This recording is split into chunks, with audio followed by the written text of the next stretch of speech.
You are listening to the So Now What podcast with Lana Manikowski, episode number 159. So now what?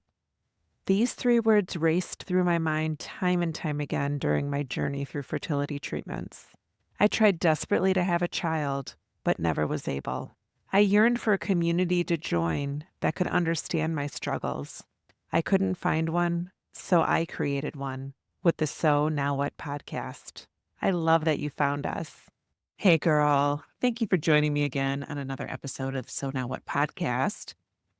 This is going to be a really fun episode because I decided that I want to kind of change things up a little bit. My new book is coming out on April 2nd, so just under a month from now. And I thought it'd be fun to give you a sneak peek into the book because there's so much valuable information in this book. It is literally the guide that I wish I had when I left fertility treatments without a child. And it's not just for women who have gone through fertility treatments. If you never found the right person that you wanted to create a child with, if maybe motherhood as a single female was not your thing, this book is going to address everything. So every single sentence and chapter might not be applicable to one sole person, but there's so much that you can get regardless of the journey that you have been on. As you go through the book and weave through all the different chapters, it's really written for anyone who finds himself unexpectedly childless.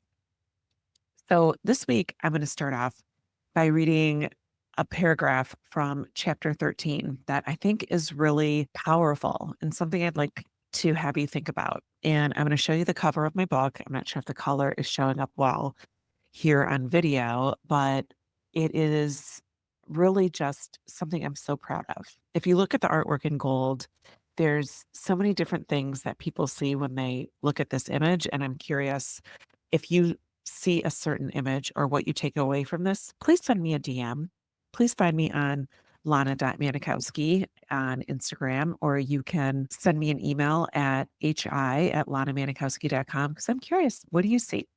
So let's get started. Okay, so this is from chapter 13 in the book, So Now What? And the name of the chapter is called Choosing to Love Your Life After Infertility and Redefining Your Worth. Okay. And so here's what I wrote, and I'd love for you to consider this.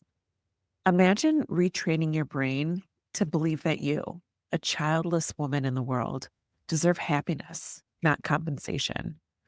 You deserve to feel good.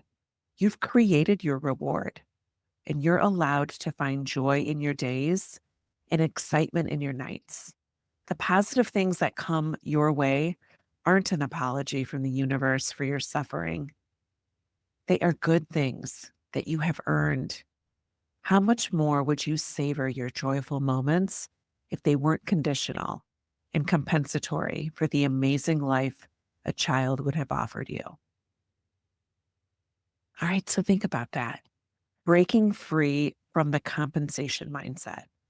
How many times have you felt like any happiness you were experiencing was just the universe making up for the pain that you went through infertility, or the pain that you experienced because you're unexpectedly childless? There is so much in our life that is good and is happening that is like these wow moments in your life, and they are not a reward for suffering. They are things that you truly deserve. And imagine how the times that those things come up for you when you're like, yeah, but that just wouldn't have been as great as becoming a mom or having a child to share in this moment with.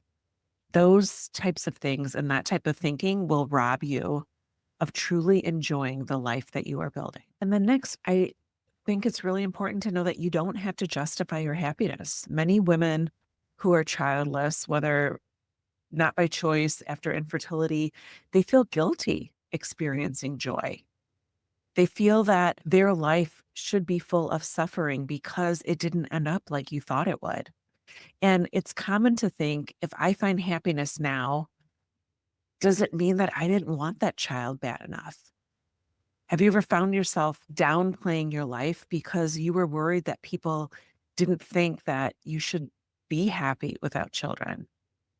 And so it's important to know why allowing yourself to fully embrace joy and purpose doesn't have to take away from the depth of your grief. It's not a release to the world that life is just grand and grandiose without kids. Maybe it is, and maybe that's okay. But as long as you're telling yourself that you can't be happy and let people see you happy, you won't be happy. It's never going to allow you to move forward. So, how do you change that? We talk about that in this book, like the power of retraining your brain, because your brain has spent years focused on loss and on grief and the belief that motherhood was the only way to your path to fulfillment. But the same way that it learned those patterns, it can also learn new ones. I talk about that and give you exercises in the book that will help you accept and create happiness without condition. These small shifts that I talk about in the book and give you exercises to actually work through and figure these things out on the spot for you are small shifts that you can start making today that will change how you see joy in your life. And so I want to ask you, what are the joyful moments in your life right now that you might be holding at arm's length, thinking that they're just a consolation prize? I just want to challenge you to start seeing that your happiness is something that you own. This is not borrowed.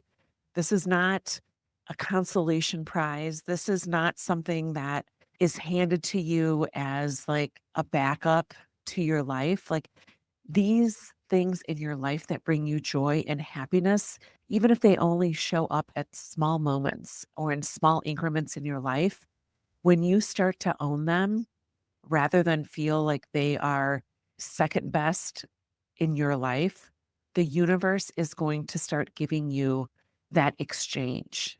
The more you accept it, the more it's going to keep bringing it to you. The more you allow it, the more it's going to show you moments where this is showing up more frequently and taking you away from this place that has you feeling as though you're just receiving these things because of all that you lost.